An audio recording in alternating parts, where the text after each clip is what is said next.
पाकिस्तान के political future और political shifting और पॉलिटिकल चेंज के बारे में एनालिसिस करना सबसे एक मुश्किल तरीन काम है कि आप बिल्कुल पाकिस्तान की पॉलिटिक्स को प्रेडिक्ट नहीं कर सकते कि आज लेफ्ट साइड पे है तो कल राइट साइड पे होगी, आज इस तरफ है और कल उसका पूरा सिनेरियो ही चेंज होगा।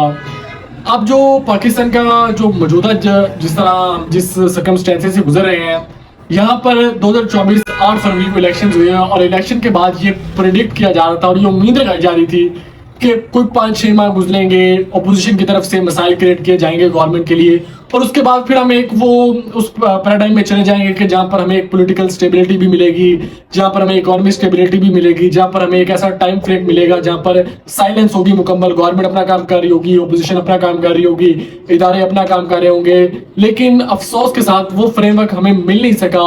2013 में इलेक्शंस हुए, एक पॉलिटिकल पार्टी ने इलेक्शंस की रिगिंग का इल्जाम लगाया, उसके बाद टाइम फ्रेमवर्क मिला, 2014 का धरना होगा, धरने के बाद 2016 तक सीज फायर हो गया, 2018 के इलेक्शंस के बाद आरटीए सिस्टम बैठने की बातें हुई, फिर पॉलिटिकल स्टेबिलिटी क्रिएट हुई, फिर 2019 2021 ये एक कोविड और आइस की तरह गुजर गए और गवर्नमेंट को काम करने का मौका मिला।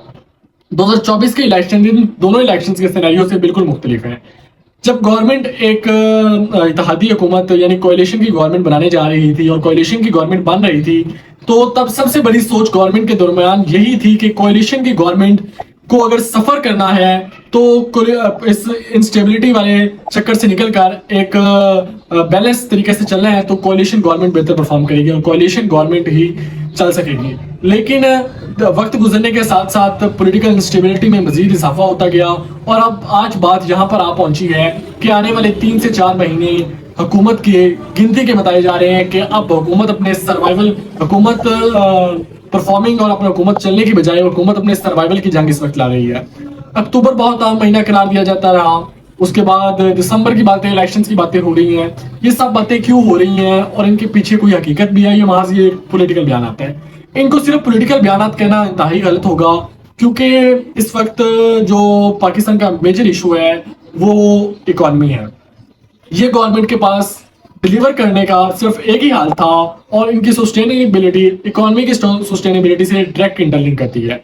और इस वक्त जो बजट हमने 2024-25 बजट हमने पेश किया, उसे मंजूर किया है, वो भी कंट्री में कंप्लीट पॉलिटिकल स्टेबिलिटी मांगता है। जिस तरह से जीडीपी ग्रोथ को 3.6 तक लेकर जाना है, उसके अलावा इन्फ्लेशन रेट को 26 से लाके 12 से 16 के दरमियान करना है, तो ये सब चीजें पॉलिटिकल स्टेबिलिटी मांगती हैं।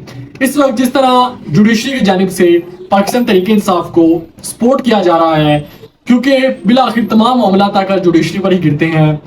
मखसूस नशिस्तों वाला केस हुकूमत ने जितनी मर्जी रिटेलिएट किया, इलेक्शन कमीशन को अपने साथ मिलाकर जो मर्जी किया, लेकिन एंड पर जुडिशरी के पास गया और जुडिशरी ने पाकिस्तान तहरीक इंसाफ को रिलीफ दिया। इमरान खान की रिहाई का भी फैसला आखिरकार तो बिला आखिर आकर जुडिशरी के पास ही आ रहा है। उसके अलावा इलेक्शन ट्रिब्यूनल में जो अपील्स जा रही हैं उनके फैसले भी जुडिशरी के हाथ में है। इसके साथ साथ जो इलेक्शन का रद्द करार देने की एक पिटीशन दायर है वो भी जुडिशरी के हाथ में है। तो जो एक main centre of the focus इस टाइम है वो जुडिशरी है और जुडिशरी इस वक्त supreme court, Islamabad high court और लाहौर हाई कोर्ट, ये 3 ऐसी जुडिशरी की 3 ऐसी इंस्टीट्यूशंस हैं जिनके में से पाकिस्तान तहरीक इंसाफ को इस वक्त रिलीफ मिलता हुआ नजर आ रहा है। और इन्हीं 3 अदालतों के कॉन्फिडेंस की बुनियाद पर इस वक्त पाकिस्तान तहरीक इंसाफ के रहनुमा बड़े बड़े दावे करते हुए दिखाई दे रहे हैं कि हमें 180 सीटें मिल जाएंगी, दिसंबर में इंतखाबात हो जाएंगे, हम दोबारा हुकूमत बना लेंगे, इमरान खान साहब रिहा हो जाएंगे। मतलब कि इस तरह के दावे पाकिस्तान तहरीक इंसाफ की तरफ से किए जा रहे हैं। अब यहाँ पर सवाल यह है कि पाकिस्तान तहरीक इंसाफ का क्या मुकाबला सिर्फ पाकिस्तान मुस्लिम लीग नून से है? हरगिज नहीं। पाकिस्तान तहरीक इंसाफ का मुकाबला क्या पाकिस्तान पीपल्स पार्टी के साथ है? हरगिज नहीं। पाकिस्तान तहरीक इंसाफ का इस वक्त मुकाबला है किसके साथ? पाकिस्तान तहरीक इंसाफ का मुकाबला इस वक्त रियासत के साथ है और रियासत कभी भी पाकिस्तान तहरीक इंसाफ जिस तरह चाह रही है उतना उनको खुलकर खेलने नहीं देती क्योंकि अभी तक अगरचे इमरान खान साहब मुज़ाकरात की बातें जेल से करते हैं, GH के ऊपर एहतजाज का दावा करने के बाद फौरन वो अपने टोन में नरमी लाते हैं और मुज़ाकरात की बात शुरू कर देते हैं। कुछ लोग इसको डील के मानी में लेते हैं कि जी कोई डील हो रही है। नहीं, डील तो बिल्कुल भी नहीं होगी।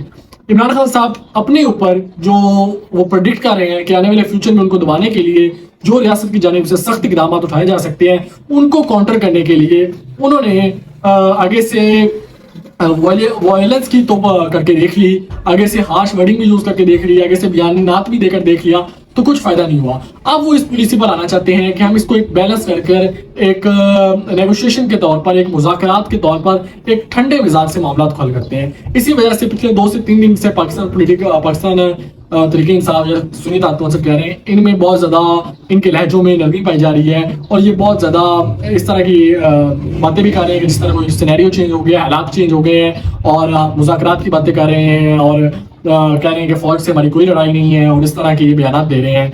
लेकिन क्या इन बयान का पाकिस्तान तरीके इंसाफ को मुस्तकबिल में फ़ायदा हो सकता है?